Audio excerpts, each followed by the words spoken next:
So hey guys, welcome back to my vlog. अब हम लोग आ चुके हैं काल भैरव के मंदिर, जो कि महाकालेश्वर से थोड़ी ही दूर पे बना हुआ है। तो हमने सोचा अब महाकालेश्वर तक आए तो यहाँ पे दर्शन कर ही लेते हैं। लास्ट वाला व्लॉग बहुत ज़्यादा लंबा हो रहा था, इसलिए मैंने ये एक सेकंड पार्ट बना दिया है। तो आप इसे भी पूरा ही देखिएगा। इसमें हम आपको काल भैरव के दर्शन कराएंगे। बहुत ही कम लोगों को पता है इस मंदिर के बारे में, बट ये मंदिर जब आप महाकालेश्वर आ रहे हैं तो डेफिनेटली विजिट करिए।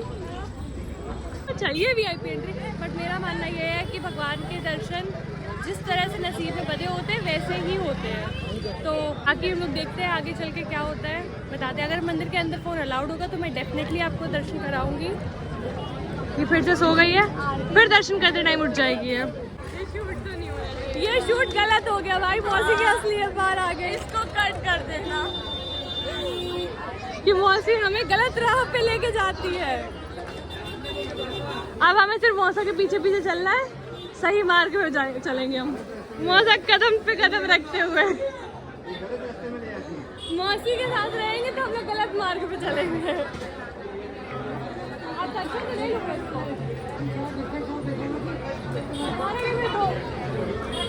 मैं तो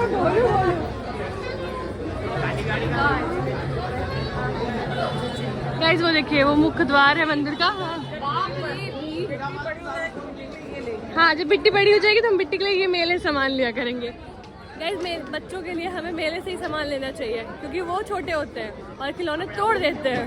तो क्यों एक्सपेंसिव किड्स टॉयज खरीदने हैं।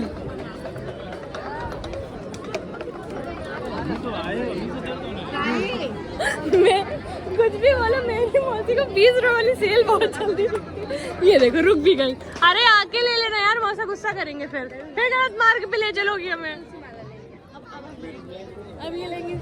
मैंने डिसाइड कर लिया ना, इस लड़की को तुलसी माला धारण करना है, सिर्फ फैशन में नहीं। ये वो फैशन में नहीं धारण करना, इनको फैशन में धारण करना है। ये आजकल की जनरेशन है, दिखावे की पूजा में जीती है।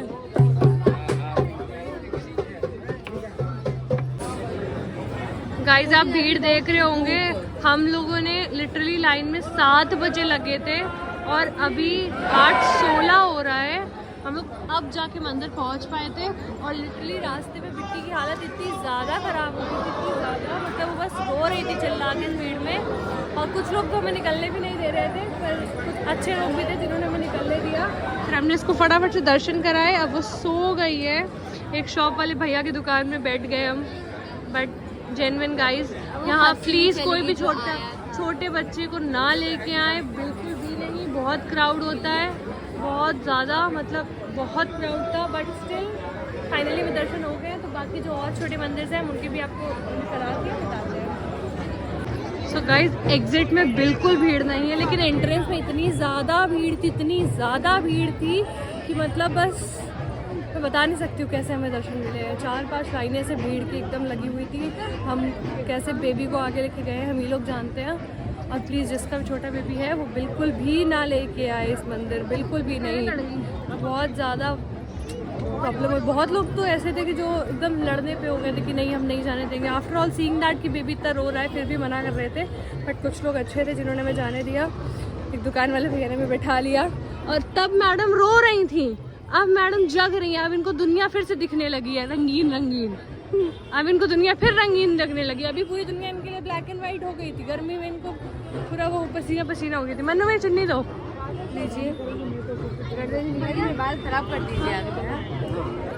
अब हम लोग जा रहे हैं पार्किंग एरिया की तरफ, फिर वहाँ जाके एंडिंग दिस ब्लॉग बिकॉज बहुत हेक्टिक दिन हो गया पूरा। तो पार्ट 2 देखने से पहले आप पार्ट 1 ज़रूर देखें, ताकि आपको समझ में आएगा कि मेरी पूरी ट्रिप कैसी रही।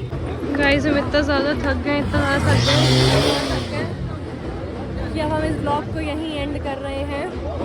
तो आप पार्ट 2 देखने से पहले पार्ट 1 देखें, तब आपको समझ में आएगा कि हमारा ये वाला दिन कितना हेक्टिक था। हेक्टिक नहीं था, भगवान के दर्शन किए, एंजॉय किया, चिल किया, वाइब किया, सब कुछ किया। बस यहाँ पे थोड़ा मिट्टी की वजह से परेशान हो गए थे हम लोग। तो कोई बात नहीं, but bye bye, like share and subscribe.